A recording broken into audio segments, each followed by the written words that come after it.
అనగనగా ఒక గ్రామంలో ఆర్యన్ అనే 6 ఏళ్ల పిల్లవాడు ఉండేవాడు. ప్రపంచాన్ని చూడాలి అనే అతనికి ఉండేది. అతను చాలా సాహసాలు చేయడానికి సిద్ధంగా ఉండేవాడు. కానీ ఎలా చేయాలో అతనికి తెలిసేది కాదు. ఒకరోజు ఆర్యన్ గ్రామంలో ఉండే ఒక చెప్పుల దుకాణంలోకి వెళ్ళాడు. అక్కడ బూట్లు కుడుతూ ఒక పెద్దాయన కనిపించాడు. ఆ పెద్దాయన ఆర్యన్ని చూసి చిరునవ్వుతో, నీకు ఎక్కడికైనా నిన్ను తీసుకెళ్లే బూట్లు రహస్యం చెప్పనా అని బంగారు బూట్లు చూపించాడు.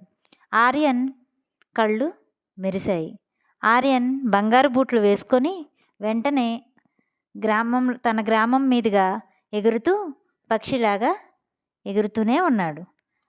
ఆర్యన్ మళ్ళీ చెప్పుల దుకాణంలోకి వచ్చాడు.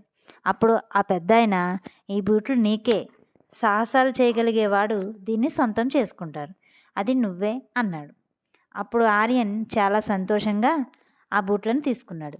ఆ రోజు నుంచి ఆర్యన్ ప్రపంచాన్ని కొత్త దృష్టితో చూసేవాడు. ప్రతిరోజు ఒక కొత్త సాహసంగా మారిపోయింది అతని లైఫ్. చూశారు కదా. ఈ వీడియో మీకు నచ్చినట్లయితే ప్లీజ్ లైక్ చేయండి. అలాగే మీ ఫ్రెండ్స్ అండ్ ఫ్యామిలీకి షేర్ చేయండి. చాలామంది చూస్తున్నారు, సబ్స్క్రైబ్ చేసుకోవట్లేదు. ఇప్పుడే మన ఛానల్ని సబ్స్క్రైబ్ చేసేసుకోండి.